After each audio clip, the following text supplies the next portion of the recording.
Assalamualaikum warahmatullahi wabarakatuh. Alhamdulillah alladzi bi ni'matihi tatimmus shalihat. Segala puji bagi Allah Jalla Jalaluh yang karena nikmatnya kebaikan-kebaikan menjadi sempurna. Sebuah keyakinan yang harus tertanam di dalam jiwa.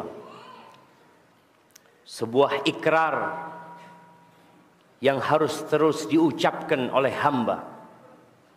Bahwa semua nikmat yang ada pada diri kita adalah murni pemberian Allah kepada kita. Bukan karena usaha. Bukan karena kecerdasan kita. Bukan karena kepandaian kita. Allah Azza wa Jalla mengatakan wa ma bikum min ni'matin faminallah. Tidak ada satu nikmat pun yang ada pada diri kalian melainkan itu dari Allah Azza wa Jalla. Kalau tadi dikatakan ada yang datang dari tempat yang jauh. Dia datang ke tempat ini karena dia punya keinginan dan karena Allah menghendaki dia datang. Maka ucapkan alhamdulillah, bersyukur kepada Allah atas nikmat yang diberikan, apalagi nikmat untuk berkumpul bersama orang-orang beriman. Allahumma salli wa sallim ala abdika wa rasulika nabiyyina Muhammadin wa ala alihi wa ashabihi ajma'in, amma ba'd. Apakah benar kita kumpul di sini dalam rangka menjalin ukhuwah Islamiyah? Ana mau tanya nih. Nah, yang pakai baju merah kenal sama yang di kiri antum? Oh, udah kenal, masya Allah. Antum kenal sama yang di kiri antum? Belum kenal? Antum kenal sama dia, bang? Kayaknya belum kenal, kenalan antum dulu. Masya Allah. Jamaah kita ini kumpul badannya doang, ternyata hatinya enggak. Itu enggak boleh jamaah. Anda nggak akan mulai kajian sampai semua kenal sama yang di kanan sama kirinya. Antum tanya namanya, dari mana, kerjaannya apa? 3 pertanyaannya. Nama, dari mana, dan kerjaannya. Bismillah. Anda akan tunjuk lagi bentar lagi jemaah.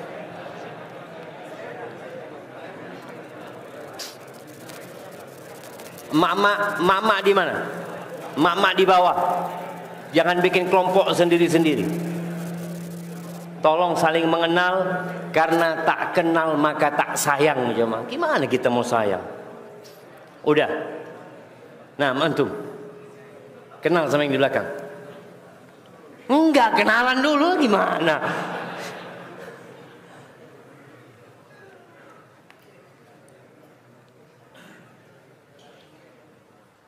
Dari mana dia? Dari Payakumbuh, masya Allah. Kerjanya apa? Sama, antum dagang juga? Petani. Bisa antum jual sama dia hasil taninya. Wallahi jamaah, kita itu saudara. Maka usahakan ketika antum datang kajian, sebelum ustadz mulai, antum duduk, assalamualaikum. Bid'ah ustadz. Apanya bid'ah antum? Salaman sama saudaranya bid'ah? Enggak. Kita bersalaman ketika berjumpa, itu yang sunnah. Tapi ternyata kita tidak menjalankan sunnah. Kita ngakunya ahlus sunnah wal jamaah, tapi ternyata kita masih jauh dari nilai-nilai sunnah. Ilmu yang kita pelajari bukan untuk menambah wawasan, bukan untuk menambah ilmu pengetahuan. Ketahuilah bahwa semua ilmu agama yang kita pelajari itu dunia. Sampai diamalkan, baru jadi akhirat. Quran yang antum hafal, ada orang-orang hafal Quran. Hafalan Quran dia dunia, sampai dia mengamalkan apa yang dia hafalkan. Wal Quranu hujjatun laka au alaik. Nabi alaihi salatu wasallam mengatakan, dan Quran itu akan menjadi hujjah yang membelamu, yang memberikan syafaat kepadamu pada hari kiamat, atau sebaliknya, dia yang akan menuntutmu pada hari kiamat. Maka ingat, ilmu itu semuanya dunia sampai kita amalkan. Antum kalau pulang tambah ilmu tapi nggak tambah amalnya, apa manfaatnya buat antum? Hanya menambah tuntutan buat antum pada hari kiamat. Maka tolong diamalkan, ringan, menambah cinta dan kasih sayang. Rasulullah sallallahu alaihi wasallam mengatakan, la tadkhulul jannah, kalian nggak bakalan masuk surga hatta tu'min, sampai kalian beriman. Tuh, iman syarat mutlak untuk masuk surga. Wala tu'minu hatta tahabbu, dan kalian tidak akan dikatakan beriman sehingga kalian saling mencintai. Afala adullukum ala syai'in idza fa'altumuhu tahabbtum. Kalian mau enggak aku kasih tahu amalan yang kalau kalian lakukan kalian akan saling mencintai? Apa? Afsyus salam bainakum, tebarkan salam di antara kalian. Maka duduk masuk masjid, assalamualaikum, lihat saudara yang assalamualaikum dari mana, kif halak, bekhair. Subhanallah. Maka tolong kita amalkan ilmu yang kita pelajari. Ahibati fillah. Pertanyaan pertama. Ini kajian apa pertanyaan? Pertanyaan pertama sebelum kita mulai kajian. Tadi imam kita sholat maghrib rakaat pertama baca surat apa? Az-Zumar. Masya Allah. Kasih hadiahnya. Mana hadiahnya jemaah? Masya Allah. Barakallahu fikum. Tafadhal. Nah jemaah, itu surat Az-Zumar ayat 52. Apa kata Allah? Allah mengatakan, qul ya ibadiyalladzina asrafu ala anfusihim. Allah mengutus Rasulnya, Nabi kita Muhammad alaihi salatu wassalam. Allah perintahkan kepada Nabi untuk mengucapkan ini. Katakan, wahai hamba-hambaku yang telah melampaui batasan mereka dengan dosa-dosa yang mereka kerjakan. Siapa yang hari ini tidak berbuat dosa? Mungkin ada sebagian yang merasa tidak berbuat dosa, merasa suci adalah bagian dari dosa. Allah mengatakan, fala tuzakku anfusakum. Tadi selesai surat maghrib kita baca apa? Astaghfirullah, astaghfirullah, astaghfirullah. Kita minta ampun sama Allah Azza wa Jalla. Tadi ketika kita duduk di antara dua sujud, apa yang kita baca? Rabbighfirli warhamni, ya Allah ampuni aku, kasihi hamba ya Allah. Bacaan-bacaan yang kita baca itu menunjukkan bahwa kita makhluk yang penuh dengan dosa. Ketika Abu Bakar As-Siddiq datang kepada kekasihnya Rasulullah sallallahu alaihi wasallam, dia mengatakan, ya Rasulullah, alimni du'aan aqra'uhu fi salati. Ajarkan kepada aku doa yang aku baca ketika aku sholat. Bayangin, Abu Bakar dijamin masuk surga. Abu Bakar yang kalau imannya ditimbang dengan imannya umat Nabi SAW lebih berat imannya Abu Bakar Siddiq radhiyallahu anhu. Abu Bakar yang ketika Nabi SAW mengatakan, man asbaha minkumul yawma sa'iman, siapa yang hari ini puasa? Abu Bakar mengatakan, ana. Siapa yang hari ini bersedekah kepada fakir miskin? Abu Bakar mengatakan, ana. Siapa yang hari ini menjenguk orang sakit? Abu Bakar mengatakan, ana. Man asbaha minkumul yawm tabi'a janazatan, siapa yang hari ini mengantarkan jenazah? Abu Bakar mengatakan, ana. Supaya antum tahu bagaimana semangatnya Abu Bakar beramal setelah dijamin masuk surga. Kata Nabi SAW, majtama'na fi imri'in illa dakhalal jannah. Tidaklah amalan-amalan itu terkumpul di satu orang, melainkan masuk surga dia. Ketika dia datang kepada kekasihnya meminta sebuah doa yang dia baca ketika sholatnya, apa doanya yang diajarkan?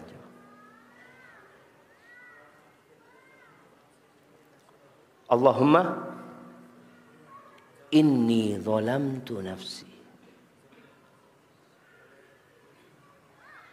faghfir li maghfiratan min 'indika warhamni innaka antal ghafurur rahim. Masya Allah. Kasihkan ke beliau. Tuh jamaah, doa yang dibaca waktu sholat sama Abu Bakar As-Siddiq yang dijamin masuk surga. Nabi mengatakan, qul, katakan ya Abu Bakar, Allahumma inni zalamtu nafsi zulman katsira. Bayangin jemaah, anda sampai bayangin, ya Allah, Abu Bakar aja suruh baca doa itu. Allahumma ya Allah, sesungguhnya aku menzalimi diriku dengan kezaliman yang banyak. Sebagian kita hari ini merasa, anak kayaknya nggak ada dosa hari ini, Ustaz. Insyaallah. Apa ya? Nggak ada kayaknya. Itu Abu Bakar. Bukan mengatakan Allahumma inni zalamtu nafsi. Bukan. Zulman katsira. Dengan kezaliman yang banyak. Makanya orang jamaah semakin berilmu, antum semakin sering ngaji, semakin kenal sama Allah Azza wa Jalla, semakin takut sama Allah Azza wa Jalla. Bukan tambah santai hidupnya, bukan merasa sudah bersih dari dosa dan suci dari nista. Lah, diajarin doa sama Nabi SAW. Allahumma inni zalamtu nafsi zulman katsira fa innahu la yaghfiru dzunuba illa anta faghfir li maghfiratan min 'indika warhamni innaka antal ghafurur rahim. Kembali kepada surat Az-Zumar ini, Allah mengatakan, qul ya ibadiyalladzina asrafu ala anfusihim la taqnatu min rahmatillah. Kalian jangan putus asa dari rahmat Allah. Jangan. Engkau pernah membunuh orang, engkau berzina, engkau na'udzubillah mungkin melakukan kelakuan kaumnya Nabi Lut. Mungkin kau durhaka sama orang tua. Mungkin kau dulu tidak peduli sama mantan istrimu dan anak-anakmu. Mungkin setelah kau menceraikan mereka, kau tinggalkan mereka. Hampir mungkin semua dosa engkau lakukan. Kata Allah, la taqnatu min rahmatillah. Kalian jangan putus asa dari rahmat Allah. Kenapa jemaah? Innallaha yaghfiru dzunuba jami'a. Sesungguhnya Allah mengampuni semua dosa. Loh, Ustaz, katanya dosa syirik nggak diampuni. Naam, kalau engkau mati masih melakukan kesyirikan. Tapi kalau engkau hidup bertobat kepada Allah, bukankah Abu Sufyan dulu seorang pelaku kesyirikan? Bukankah dia dulu yang memerangi Rasul sallallahu alaihi wasallam? Bukankah Khalid bin Walid pelaku kesyirikan? Bukankah dia yang memerangi dan menyebabkan kekalahan para sahabat ketika perang Uhud?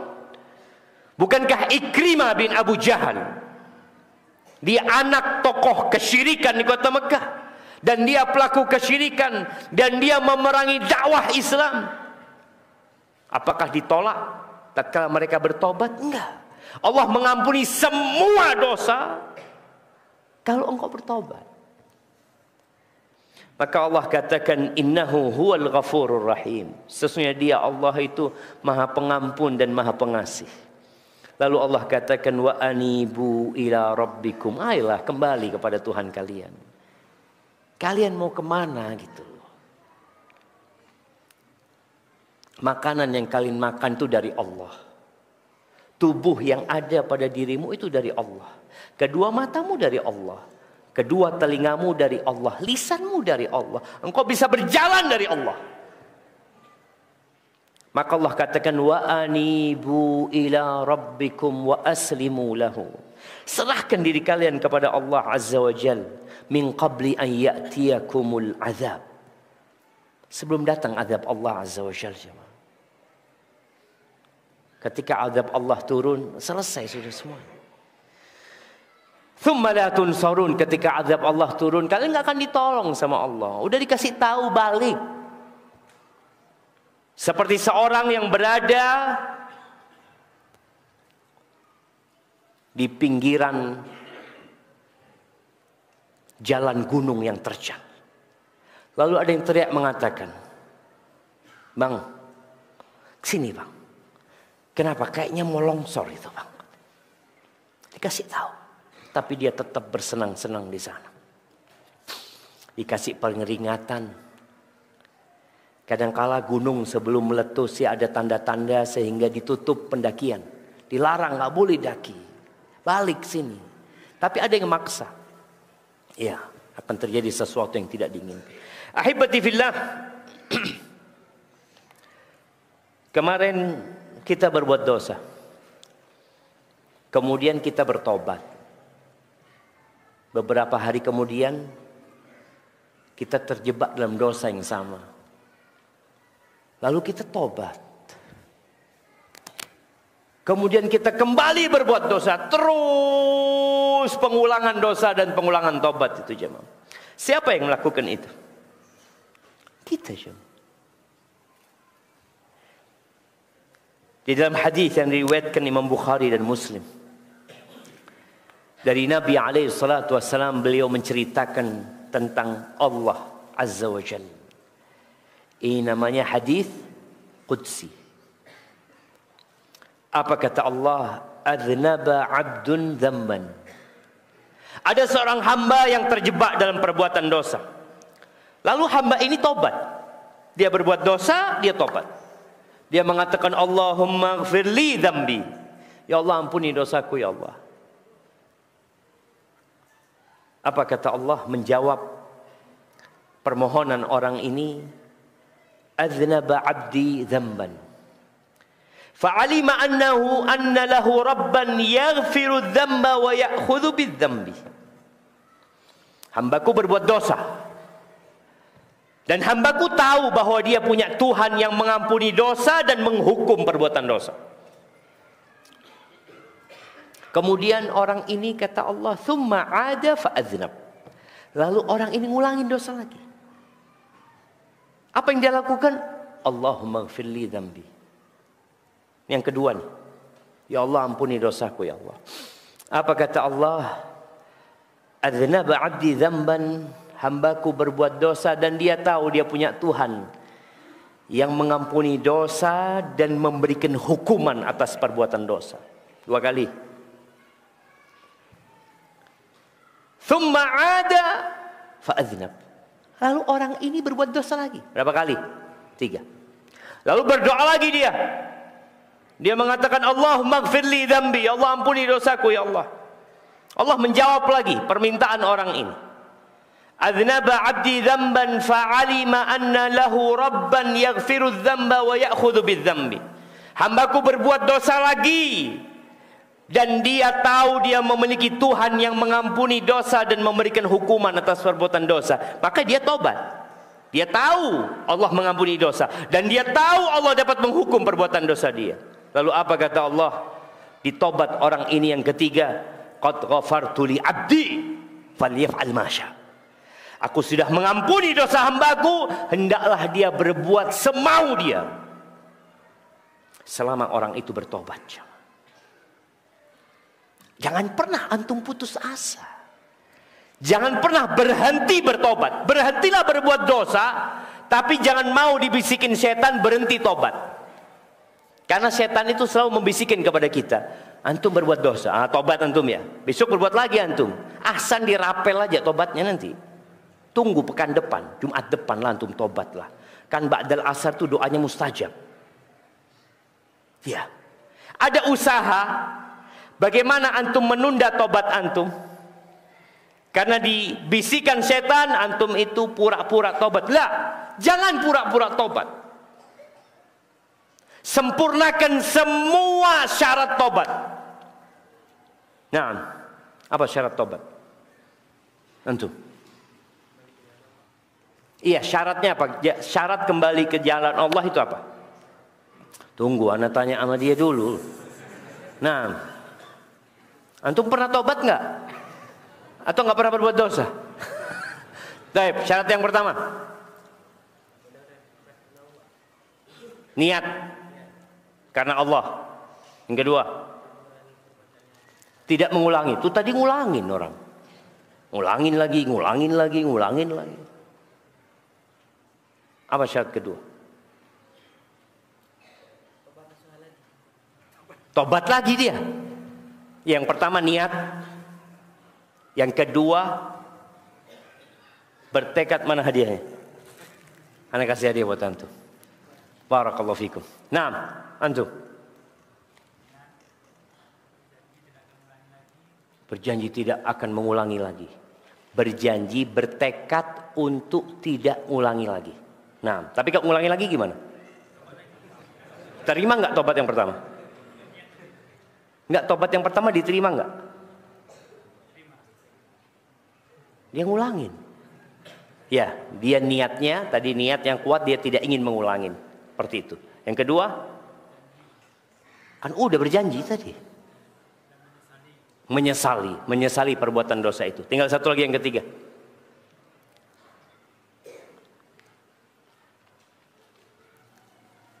Kita ini perlu merenungkan tobat kita udah lengkap nggak syaratnya jemaah? Kadang-kala lengkap sudah, tapi untuk mengungkapkan apa syaratnya, wallahu a'lam. Nah, kasih hadiahnya. Yang enggak besar, kecil juga, karena nggak lengkap pertanyaannya, jawabannya. Baik, satu lagi. Sama kayak tadi, berazam, bertekad untuk tidak mengulangi, menyesal. Tinggal satu lagi. Tinggal satu lagi syaratnya.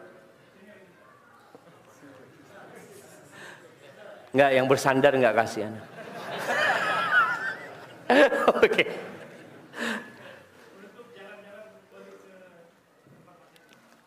Menutup jalan-jalan.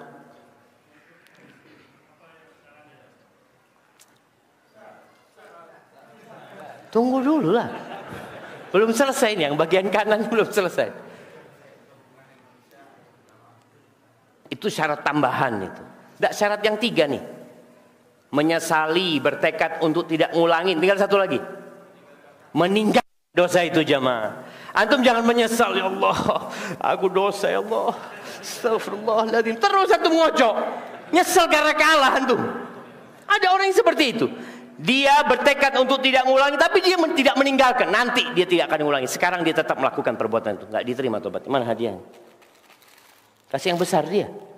Nggak apa-apa lah, kasih yang besar. Masya Allah. Tapi itu syaratnya tiga jemaah. Menyesali, meninggalkan, bertekad untuk tidak mengulangi. Kalau mengulangi lagi, tobat lagi. Lengkapin lagi persyaratan itu. Tadi syarat yang tambahan, kalau berkaitan dengan manusia, kita perlu minta maaf atau minta dihalalkan. Ahibati fillah. Satu hal yang kita yakini bersama, kita itu adalah pelaku dosa. Kullu bani Adam khata'. Semua anak Adam itu pelaku dosa. Wa khairul khata'in at-tawwabun. Sebaik-baiknya orang yang melakukan dosa itu adalah yang bertobat kepada Allah Azza wa Jalla. Kembali kepada Abu Bakar Siddiq. Kenapa ana selalu mengingatkan kita dengan Abu Bakar Siddiq? Karena sebagian kita setelah ngaji sok suci. Merasa sudah paling baik. Abu Bakar As-Siddiq ini pernah disakiti hati. Siapa yang menyakitin? Bukan. Abu Bakar ini disakitin sama anak sepupunya. Anak sepupunya Umar, anak sepupunya Abu Bakar, yang kemudian Abu Bakar bersumpah tidak memaafkan ni orang dan tidak mau lagi memberikan nafkah kepada dia, bantuan kepada dia. Abdullah bin Ubay.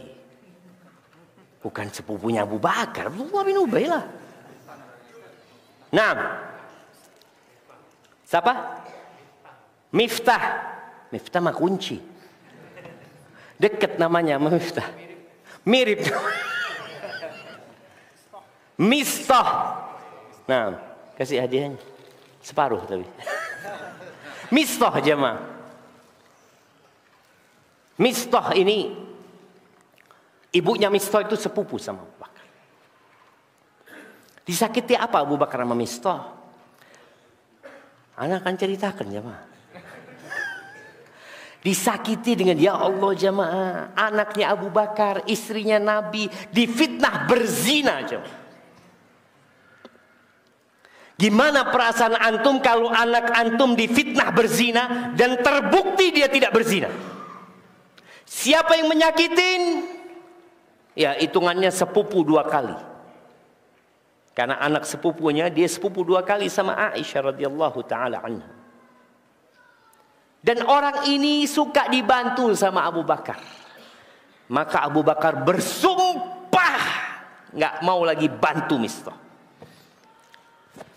Lalu kata Allah Azza wa Jalla, "Wala ya'tali ulul fadli was sa'ati minkum an yu'tu ulil qurba wal masakin wal muhajirin fi sabilillah falyafu wal yasfahu ala tuhibbuna an yaghfirallahu lakum." Janganlah orang-orang yang beriman yang dikasih kelebihan rezeki sama Allah itu bersumpah nggak mau ngasih lagi sama orang miskin, sama kerabatnya, sama seorang yang hijrah di jalan Allah Azza wa Jal.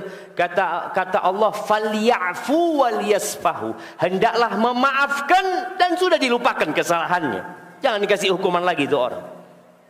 Lalu apa kata Allah? Ala tuhibbuna ayyaghfirallahu lakum. Apa kalian nggak suka diampuni sama Allah Azza wa Jal? Abu Bakar dengar ayat ini mengatakan, bala ya Rob, tentu ya Allah. Siapa yang nggak ingin diampuni sama Engkau ya Allah? Siapa yang tidak ingin diampuni? Abu Bakar mencabut sumpahnya, membayar kafarah, dan dia mengganti sumpahnya dengan mengatakan, demi Allah aku tidak akan mencabut pemberianku kepada Mistah. Itu Abu Bakar jemaah. Ditegur sama Allah langsung sadar. Sebagian kita ditegur, ittaqillah. Apa kata antum? Ittaqillah. Emangnya anak pelaku dosa? Tolong jemaah. Rasulullah sallallahu alaihi wasallam bersabda di dalam hadis riwayatkan Imam Muslim, "Walladzi nafsi biyadihi." Demi yang jiwaku berada di tangannya, "Lau lam tudhnibu la dhahaballahu bikum." Kalau kalian tidak berbuat dosa, niscaya Allah akan mengusir kalian. Akan menghilangkan kalian. Wala jaa biqaumin akharin yudhnibun. Allah akan datangkan generasi yang lain yang mereka akan berbuat dosa. Fayastaghfiruna Allah fayaghfir lahum. Lalu orang-orang itu beristighfar, mohon ampun kepada Allah, dan Allah mengampuni dosa-dosa mereka. Jadi jamaah, kita sudah ditakdirkan berbuat dosa. Tapi apa yang harus dilakukan oleh hamba? Yang pertama, jangan meremehkan dosa. Jangan gara-gara hadis dan ayat yang tadi kita bacakan, antum kemudian meremehkan dosa. Oh tenang, Allah Maha Pengampun dan Maha Pengasih. Ketika turun firman Allah di surat An-Nisa ayat 123, Allah mengatakan, laisa bi amanikum wala amani ahli kitab. Ingat, ini tidak termasuk dalam angan-angan kalian wala angan-angan ahlu kitab. Yang mereka menganggap remeh perbuatan dosa, yang mengentengkan perbuatan dosa, Allah sudah membuat keputusan, man ya'mal su'an yujza bihi wala yajid lahu min dunillahi waliyyan wala nasira. Barang siapa berbuat dosa pasti dibalas. Pasti. Dan dia tidak akan mendapat penolong selain Allah Azza wa Jalla. Pasti. Ketika ayat ini turun, datang lagi Abu Bakar. Dia mengatakan, ya Rasulullah, kalau setiap kita berbuat dosa, kita dihukum, habis kita, binasa kita. Kata Rasul sallallahu alaihi wasallam, ya Abu Bakar, apakah engkau nggak pernah sakit? Iyalah, pernah lah sakit ya Rasulullah. Engkau nggak merasa capek, lelah ya? Iya, engkau nggak pernah gundah. Iya, itu balasan dari dosa-dosa yang kalian lakukan. Jadi ahibati fillah, apa yang kita rasakan dalam hidup ini?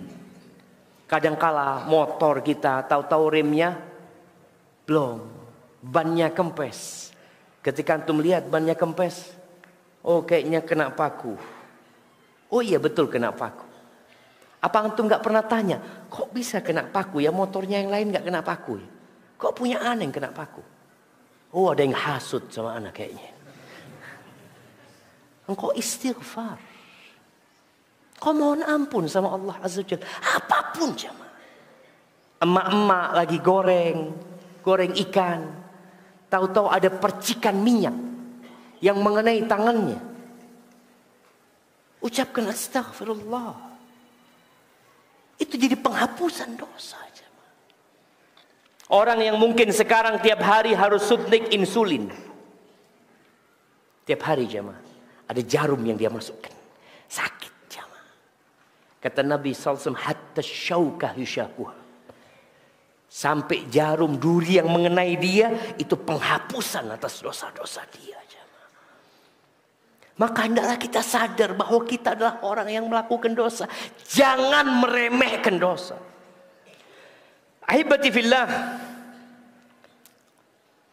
Ibnu Qayyim rahimahullahu ta'ala, beliau menjelaskan tentang bahaya dari perbuatan dosa.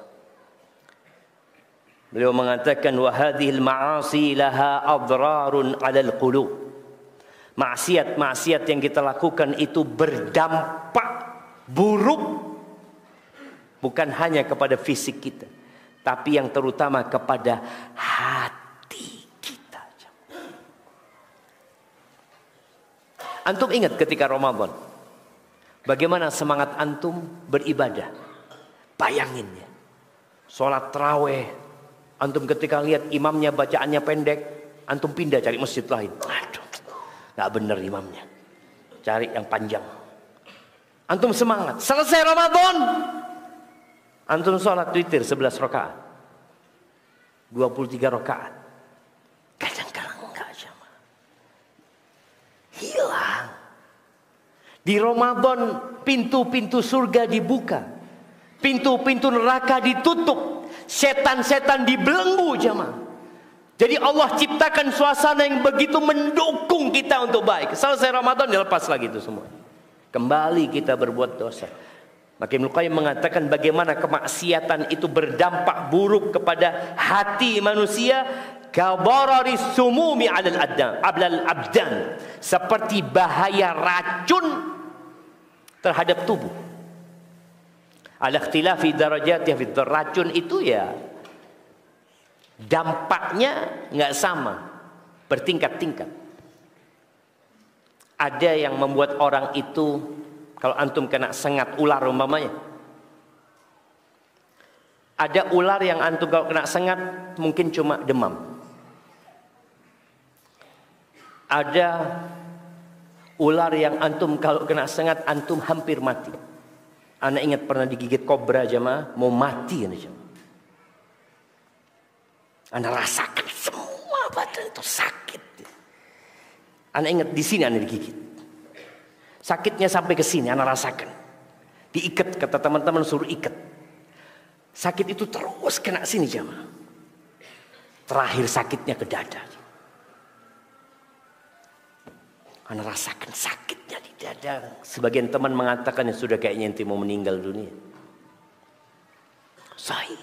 Maksiat seperti itu, dosa seperti itu. Cuma sayangnya sebagian kita tidak merasakan kalau ada racun yang masuk ke tubuh dia, yang merusak hatinya. Kita azan dulu ya, 2 menit lagi. Lalu Ibnu Qayyim mengatakan, wa hal fid dunya wal akhirah syururun wa daun illa bisababil ma'asi wad dhunub. Dan adakah di dunia dan akhirat bahaya-bahaya, bencana-bencana, penyakit-penyakit tidak lain sebabnya hanya karena dosa dan kemaksiatan. Apa yang menyebabkan Nabi Adam dan Hawa dikeluarkan dari surga? Satu dosa. Satu dosa. Dia dikeluarkan dari tempat yang penuh dengan kenikmatan. Gara-gara satu dosa diturunkan dari surga. Wa man ladzi akhraja iblis? Apa yang menyebabkan iblis diturunkan dari kerajaan langit? Dilaknat. Ditempatkan di tempat yang penuh dengan bencana buat iblis. Apa penyebabnya? Karena hasad, karena sombong, karena kufur setelah beriman. Dan apa yang menyebabkan iblis pula yang dulunya taat? Iblis ini taat.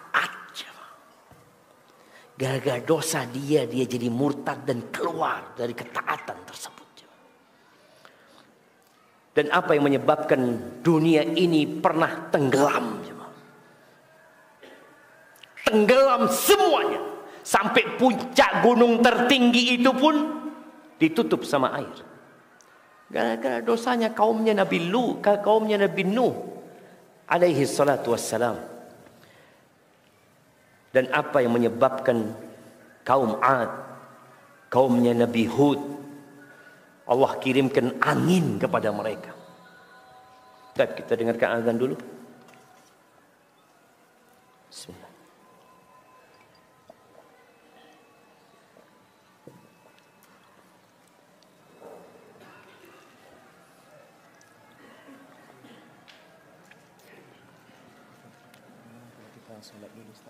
Kita sholat dulu.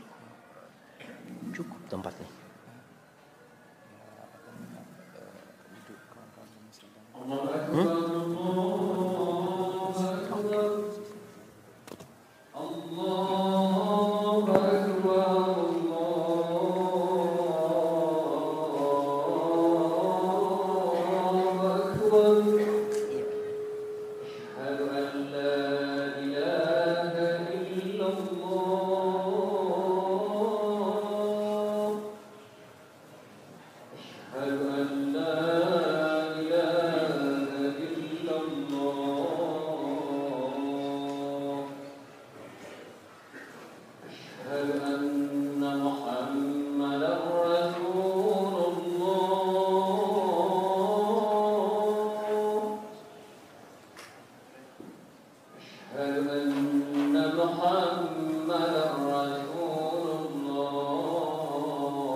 الحمد لله الذي هدانا لهذا وما كنا لنهتدي لولا أن هدانا الله والصلاة والسلام على خير البرية نبينا محمد وعلى آله وأصحابه أجمعين أما بعد أحبتي في الله Apa yang menyebabkan Fir'aun ditenggelamkan? Apa yang menyebabkan Qarun dibenamkan dengan harta dan rumah yang dia miliki? Semua adalah dosa, kemaksiatan yang dilakukan.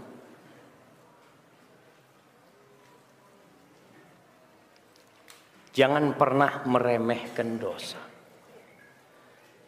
Kita sering mendengar ungkapan bencana alam. Alam tidak berbuat dengan sendirinya. Tapi alam bergerak. Hujan turun membuat banjir. Angin dan badai datang memporak-porandakan sebuah kota. Itu atas perintah Allah Azza wa Jalla.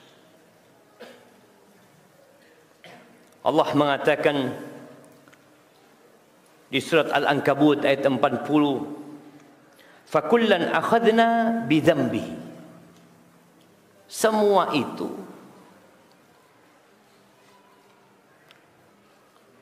ada yang masih sholat ternyata jemaah. Nah,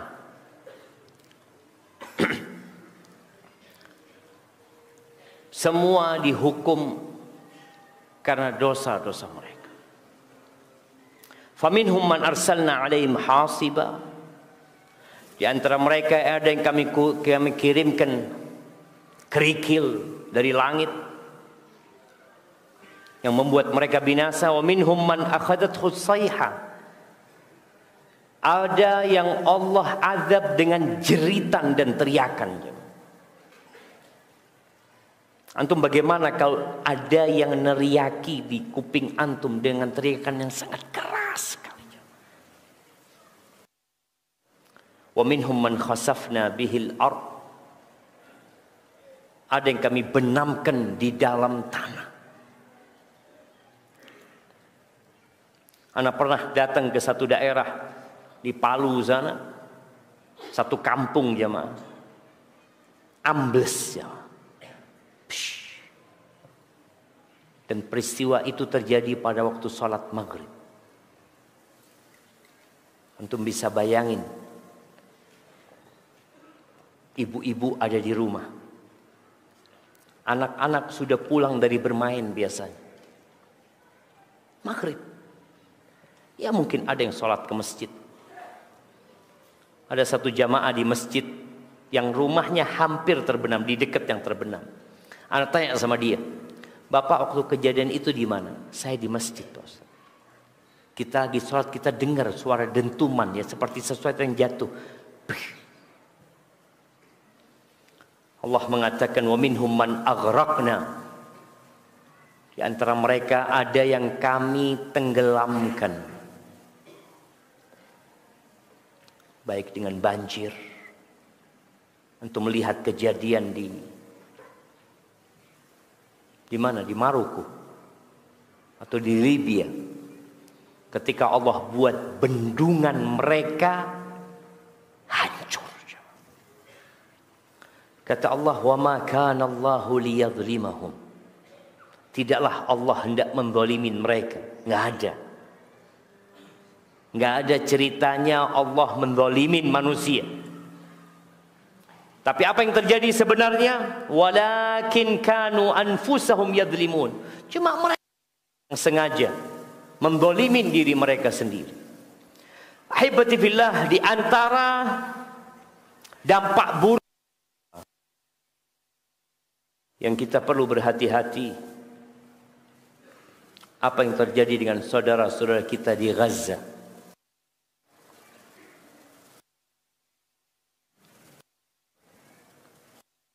Fikir kenapa Allah membiarkan itu terjadi?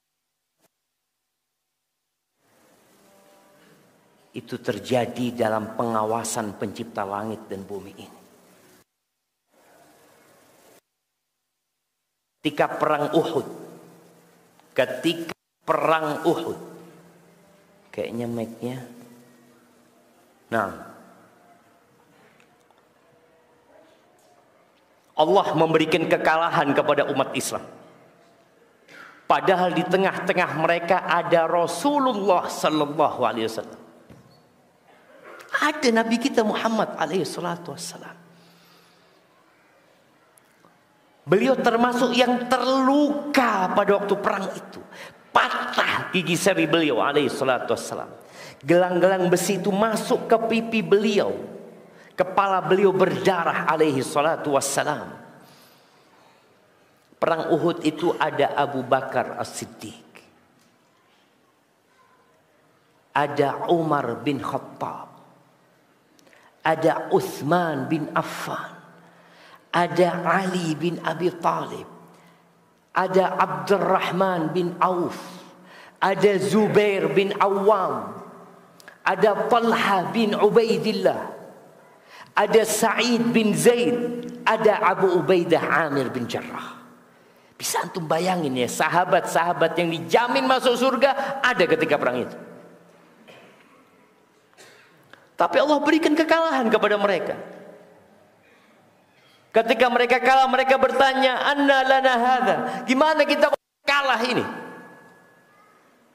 Apa kata Allah? "Qul huwa min 'indi anfusikum."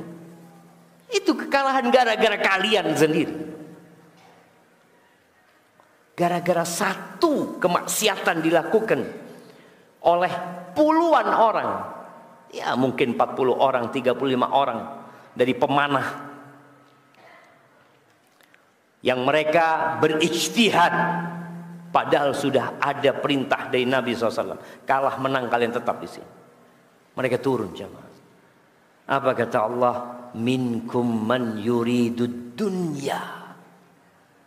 Wa minkum man yuridul akhirah. Di antara kalian ada yang ambisinya dunia. Perang jamaah. Ambisinya dunia ada. Ini Allah sampaikan kepada sahabat-sahabat terbaik Nabi alaihi salatu wassalam. Minkum man yuridud dunya. Wa minkum man yuridul akhirah. Iya, di antara kalian ada yang ambisinya akhirat, tapi ada yang ingin dunia. Kemudian Allah hilangkan kemenangan itu, liyabtaliyakum, untuk menguji kalian, cobaan buat kalian agar kembali kepada Allah Azza wa Jalla. Itu satu dosa. Bagaimana dengan kondisi saudara-saudara kita di Gaza yang mereka dibantai dan 8 miliar manusia melihat? Yang dari 8 miliar manusia itu hampir 2 miliar di antara mereka muslimun. Melihat jemaah. Dan tidak bisa berbuat apa-apa.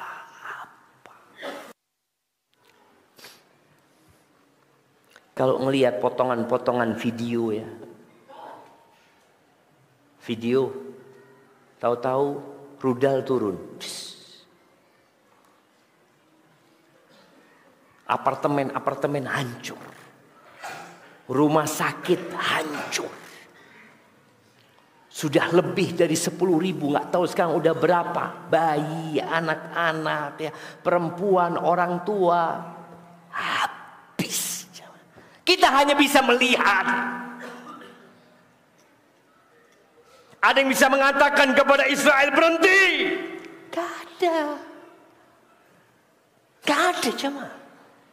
Kumpul negara-negara Islam. Mereka kumpul. Mereka bermusyawarah untuk mencari solusi tentang apa yang terjadi di Gaza. Mereka hanya bisa menekan. Tapi mengatakan jangan, gak bisa. Apa penyebabnya? Dosa.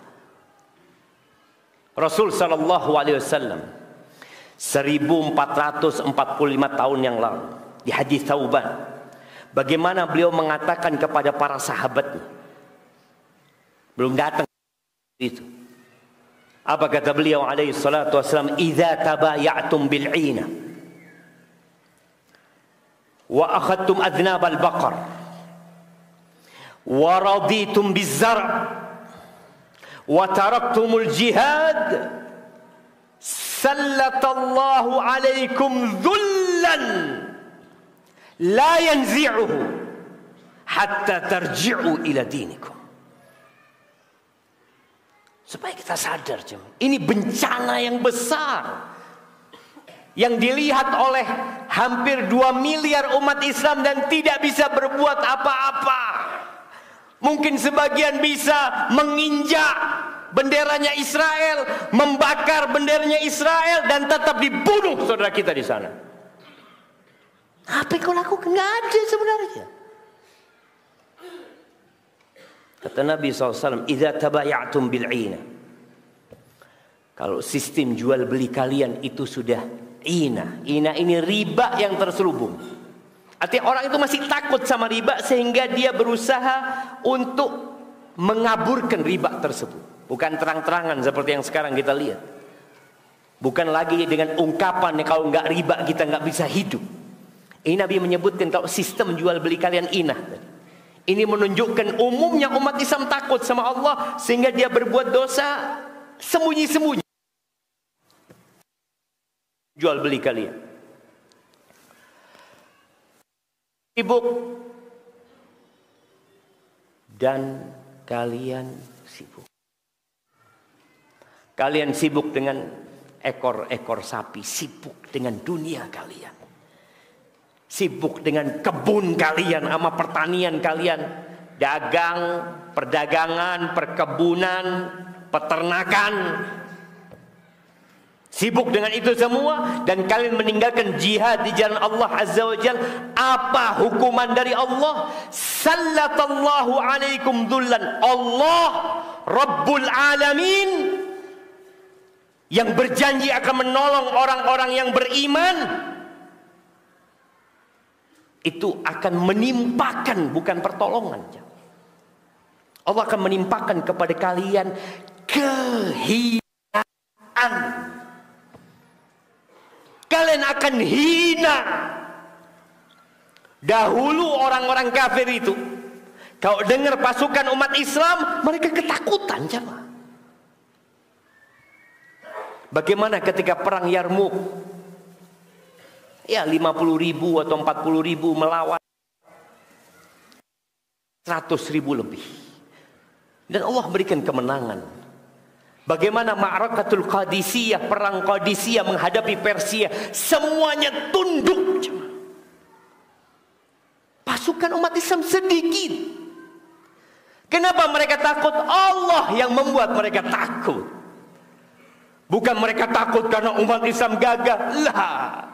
Dari dulu umat Islam senjata mereka biasa-biasa saja. Pakaian mereka ya biasa. Tapi Allah yang membuat mereka takut. Maka Nabi SAW ketika menyebutkan hadis ini, beliau mengatakan la yanzi'uhu. Kehinaan yang Allah timpakan kepada umat Islam itu Allah tidak akan cabut. La yanzi'uhu hatta tarji'u ila dinikum. Kecuali kalian kembali kepada agama kalian, melaksanakan perintah Allah, menjauhi larangannya, kembali kepada agama secara utuh. Ya ayyuhalladzina amanu dkhulu fis silmi kafa. Wahai orang-orang beriman, masuklah ke dalam agama secara kafa. Bukan hanya penampilannya yang Islam, bukan hanya akhlaknya yang islami, tapi muamalatnya juga islami, dan yang terpenting akidahnya, akidah Islam yang murni seperti akidah para sahabat. Lah, ini yang terjadi ya. Maka jangan pernah meremehkan dosa. Wattaqu fitnatan, kata Allah Azza wa Jalla, wattaqu fitnatan la tusibanna alladhina zalamu minkum khassa annallaha syadidul iqab. Takutlah kalian kepada fitnah, kepada kekacauan, kepada azab yang tidak hanya menimpa pelaku dosa, Antum mungkin berpikir, alhamdulillah anda nggak melakukan itu, Ustaz. Antum tahu ketika Allah membuat ambles sebuah negeri, ada bayi di sana yang belum berbuat dosa. Ada kucing-kucing di sana yang tidak ikut berbuat.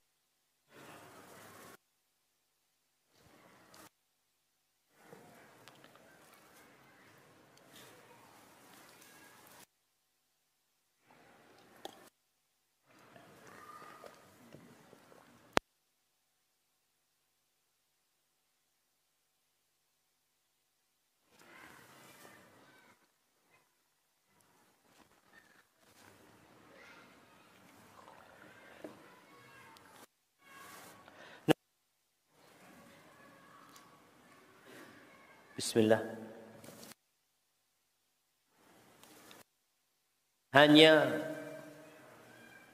Bukan hanya menimpa pelaku dosa. Wa'lamu annallaha syadidul iqab. Jangan remehkan antum dosa. Allah itu kalau ngasih adab pedih. Nah hati ini jemaah. Kok tambah habis suaranya? Kayaknya suruh selesai. Nah, ala kulli hal. Apa yang harus kita lakukan? Kembali kepada Allah Azza. Kehinaan ini nggak akan dicabut dengan antum memaki Yahudi, memaki Israel. Akan dicabut ketika antum kembali kepada Allah, mengajak saudara kita. Masya Allah. Taib. Mungkin itu yang dapat Anda sampaikan pada kesempatan kali ini.